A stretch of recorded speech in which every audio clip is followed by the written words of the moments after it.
Hello and welcome back to Global Value. In today's video, we are going to be performing a fundamental stock analysis of Canadian Imperial Bank of Commerce, ticker symbol CM. Canadian Imperial Bank of Commerce is listed both on the Toronto Stock Exchange as well as the New York Stock Exchange. Here we're looking at their New York listing. So year to date, they are down 21%. Currently, they're trading for $44.80 per share.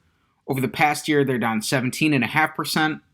Going back 5 years, they're only up at a rate of 1.2% compounded annually. Over 10 years, they're only up 2% compounded annually. And going back prior to the global financial crisis, their stock price is only compounding at a rate of 3% annually. So that doesn't seem that great. However, keep in mind that this stock price return is not including the dividends that the company pays out. Currently, they pay out a 5.5% dividend yield, 5.55% to be exact. That is well above what the average dividend-paying business currently pays in the stock market. It's also well above what most banks pay out in terms of dividends, and banks tend to pay out a higher percentage of their earnings as dividends relative to a lot of other companies. So, Canadian Imperial Bank of Commerce just hit their 52-week low. We are recording this just after the end of the day, so this is not yet updated here on ticker. That low is down nearly $20 from their 52-week high. Currently, they have a market cap of 56 billion Canadian dollars, which is an equivalent market cap of 40.5 billion USD. So for some background about the business, Canadian Imperial Bank of Commerce is Canada's fifth largest bank. The company operates through 4 business segments: Canadian Personal and Business Banking, Canadian Commercial Banking and Wealth Management, U.S. Commercial Banking and Wealth Management, and Capital Markets. Canadian Imperial Bank of Commerce was founded in 1867 and is headquartered in Toronto, Canada. So for our fundamental analysis today, we are going to be performing the 10 Towers banking analysis. We are going to be taking a checklist-style approach of 10 standard financial metrics that are very important for banks in order to come to a holistic and beginning understanding of Canadian Imperial Bank of Commerce based off of their business fundamentals.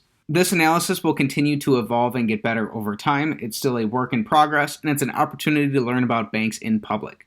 So with that said, let's get right into it. Starting off with tower number 1, we want their average PE over the last 5 years to be below 12.5. This will help us understand how the business is currently trading in line with banks' historical averages. There's been a lot of variation in their PE over the last 5 years. They traded all the way at a high of about 16 times earnings, and during March of 2020, they traded as low as 5.5 times earnings. So that's very cheap based off their historical averages. Currently, they're trading for 8.5 times earnings, and over the last 5 years, they've traded at an average of 10.5 times earnings.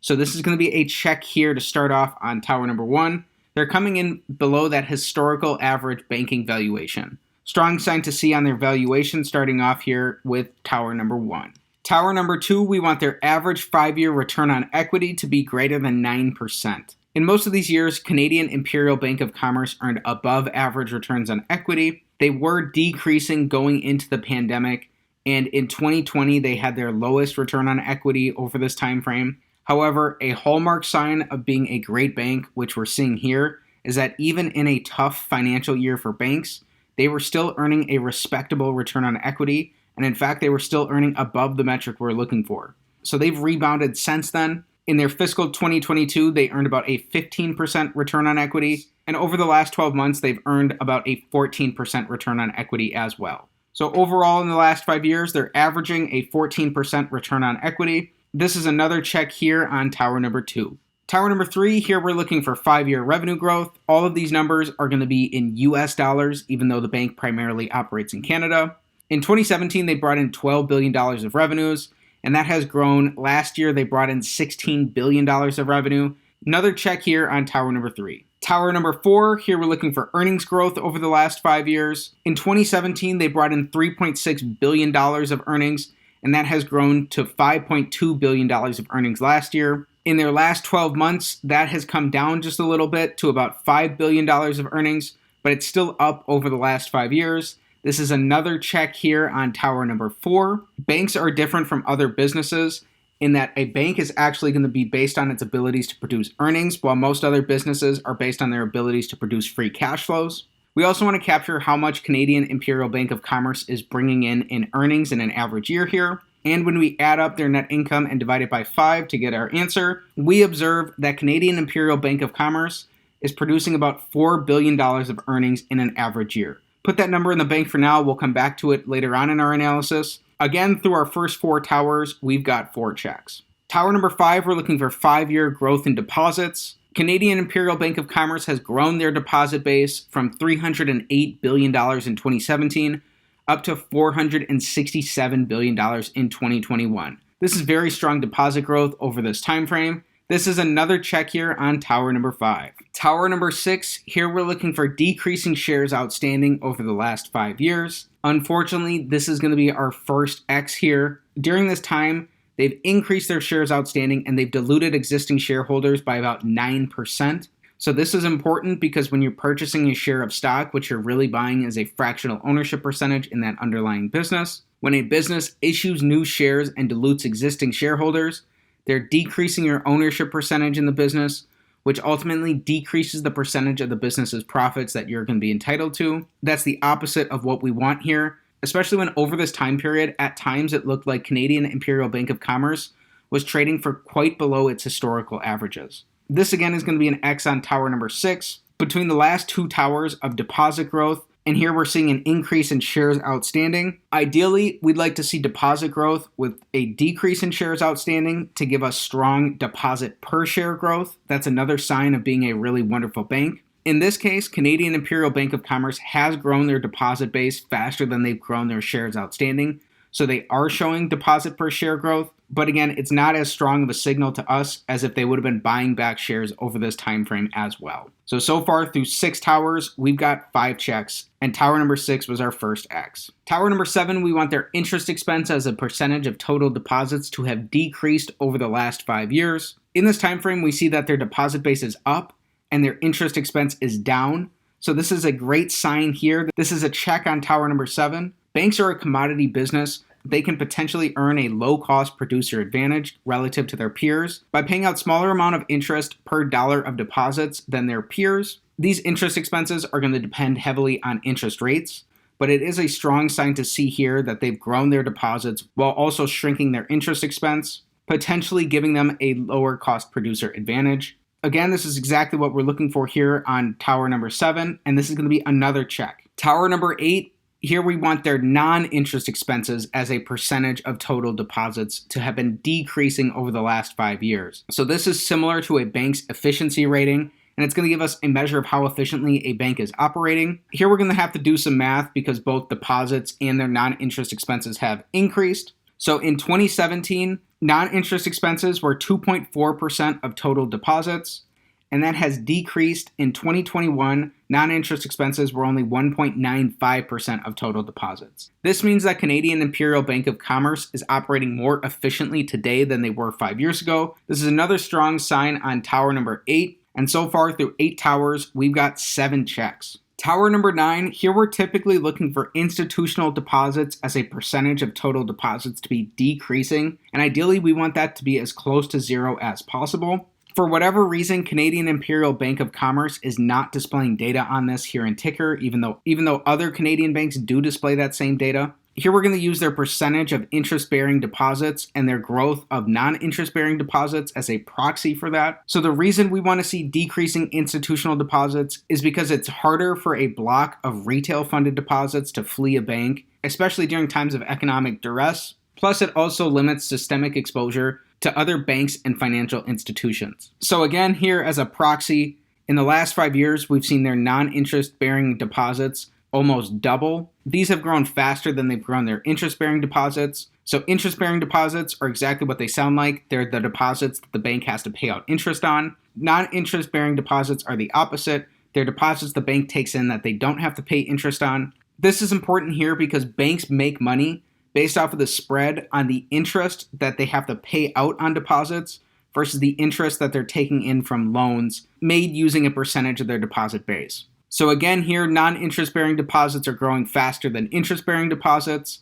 So this means that they've been decreasing their percentage of interest-bearing deposits over this time. Again, we don't have data on institutional deposits here, which is what we really ideally look for. But as a proxy to this, we're going to give them a check here on tower number 9. This is one key point that I would definitely research if you're interested in this business, as we've learned that for whatever reason, Canadian banks tend to have a higher percentage of institutional funded deposits relative to their US peers. So that's not necessarily a good or bad thing, as they operate in two different banking systems, but it is a key difference and one that you really want to understand more in depth between Canadian and American banks.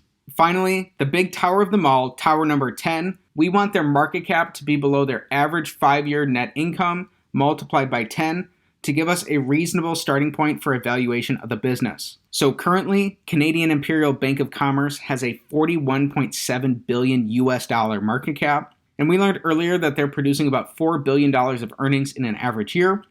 When we multiply that $4 billion of earnings times 10, that is going to get us tantalizingly close at $40 billion, but we're still $1.7 billion off here, coming in just under what their current market cap is. This is going to be an X here on our 10th and final tower, but it is pretty close to what the business's current market cap is. So judging off of that, while this is not financial advice and this is not a buy or sell recommendation of any security, it would seem, based on this metric, that Canadian Imperial Bank of Commerce is about fairly valued. Here we're looking at their dividend profile. So again, Canadian Imperial Bank of Commerce currently pays out a 5.55% dividend yield, which is well above what the average bank is paying out in dividends. But people make mistakes all the time by blindly chasing dividend yields, so it's important to stop and look under the hood of a business to determine whether their dividends are supported by that business's free cash flows, or in the case of banks, supported by their earnings. Ideally here, we're looking for businesses to keep their dividend payout ratios below 60%. We can see that Canadian Imperial Bank of Commerce crossed that threshold in 2020 as their earnings came crashing down from these previous years. However, things have rebounded quite strongly into 2021, and we noticed that in all 5 of these years, they've increased their dividends per share, and over the last 5 years, with their earnings growth, and even despite their shareholder dilution, they've been able to grow their earnings per share, and they brought their payout ratio back to a reasonable level. This is good to see here. It looks like their dividend is in pretty healthy shape, although their ability to pay out their dividend is really going to depend on their earnings now and into the future. Even though they have a high dividend yield now and they've been able to increase their dividend over this time, it's not any sort of guarantee that this will continue to be the case into the future. Then finally, a lot of investors often get tripped up looking at a bank's book value and their return on assets. Warren Buffett has been a very successful in banks historically, and he sums up this misconception pretty succinctly. He said that banks with a return on assets will tend to sell for above their tangible book value, while banks with return on assets that are below 1% are going to sell below tangible book value. In Warren Buffett's opinion, book value isn't the key to valuing a bank. Earnings are the real key to valuing banks. So that's exactly what we've been using in our 10 Towers banking analysis here today. So in summary, Canadian Imperial Bank of Commerce checks the box on 8 out of 10 towers. Relative to the banking industry's historical PE, they're trading below valuations there. They're also earning above average returns. They've grown revenues and earnings over the last 5 years, as well as growing their deposit base. However, they've diluted existing shareholders by about 9%. At the same time, they've also managed to decrease their interest expense as a percentage of deposits, as well as decreasing their non-interest expense as a percentage of deposits. Then we didn't have the proper data to really dive into institutional deposit funding here, so that's something to research farther about the business. And finally, we found out that based off of their average earnings, the business looks to be about fairly valued right now, right in range with their current market cap. Again, Canadian Imperial Bank of Commerce currently pays out a 5.55% dividend yield, which looks to be well supported by their earnings. That is going to depend on their earnings going forward into the future. And then we also learned from Warren Buffett not to get tripped up when looking at a bank's return on assets versus their tangible book value. So keep in mind that this type of analysis is a beginning holistic understanding of Canadian Imperial Bank of Commerce as a business to help you determine whether it's worth your time to dig in and learn more about the company here. This is not financial advice, and it is not a buy or sell recommendation of any security. Before making any investment decision, please consult with the properly licensed and registered financial and legal professionals. As a value investor, you want to be researching a business as if you would own 100% of it, where you can feel comfortable that you truly understand the essence of the business and know all of its ins and outs. If you're interested in learning more about the business, I would highly recommend diving into the company's 10Ks, which are their annual reports. You can read through that and get a better understanding of the business's management, the potential opportunities and challenges that it faces, the environment the bank operates in, and understand how management is viewing capital allocation now and into the future. When you're finished reading through those 10Ks, I'd also recommend reading through some of their quarterly earnings call transcripts to get a more up-to-date quarter-by-quarter perspective of the business. So with that said, that's it for today's fundamental stock analysis of Canadian Imperial Bank of Commerce. If you enjoyed today's video, please be sure to like the video, subscribe to the channel for more stock analysis videos, and comment down below what business you want me to take a look at, bank or otherwise. This was a subscriber request, so thanks for learning about Canadian Imperial Bank of Commerce with me, and have a great day.